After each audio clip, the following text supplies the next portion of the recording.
हे पुत्री, भवती चिन्तामग्ना अस्ति इव भाति। किं कारणं भवत्याः चिन्तायाः? मम महाविद्यालये राष्ट्रस्तरस्य चर्चास्पर्धा वर्तते। तद्विषये चिन्तयन्ती अस्मि।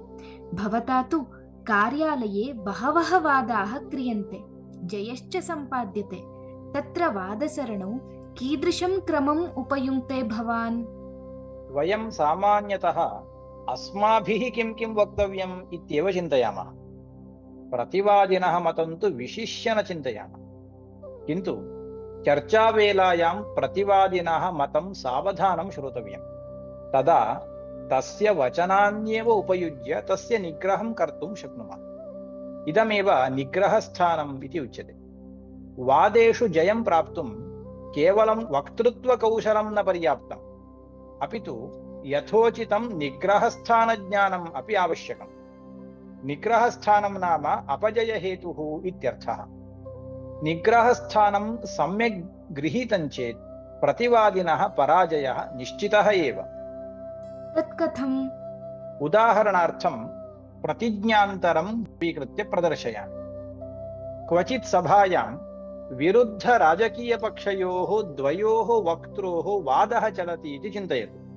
तत्र आरूढपक्षवक्ता कथयति, अस्माकं पक्षस्य प्रशासनकाले नगरप्रदेशे मालिन्यं सर्वात्मना नियन्त्रितमासीत् इति।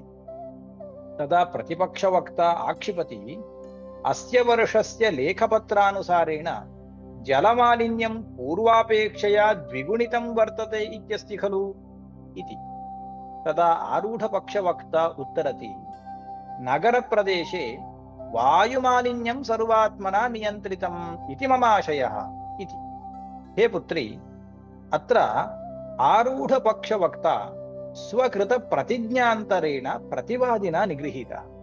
यतो हि सः मालिन्यम् इति सामान्यतः पूर्वोक्तं शब्दं वायुमालिन्यम् इति विशेषरूपेण परिवर्तितवान्। एवमेव प्रतिवादिना यत्र यत्र दोषः क्रियते तद्विषयकं सूक्ष्मज्ञानम् अपि विजयस्य रहस्यं भवति। पितः, बहु सम्यक् अस्ति। एतादृशानि निग्रहस्थानानि इतोपि सन्ति वा? निश्चयेन। इदं सर्वं मया स्वबुद्ध्या न उच्यते। अस्माकं प्राचीनैः सहस्राधिकवर्षेभ्यः पूर्वमेव वादकाले प्रतिवादिनः निग्रहं कर्तुं के उपायाः इति सम्यक् विचिन्त्य तेषां विवरणं कृतमस्ति।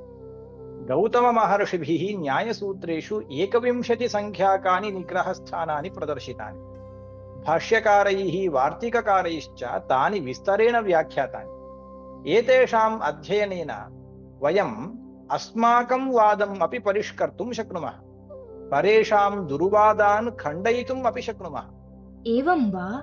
अहं न्यायशास्त्रस्य प्राथमिकम् अध्ययनं कृतवती, तथापि मया इदं नैव ज्ञातमासीत्।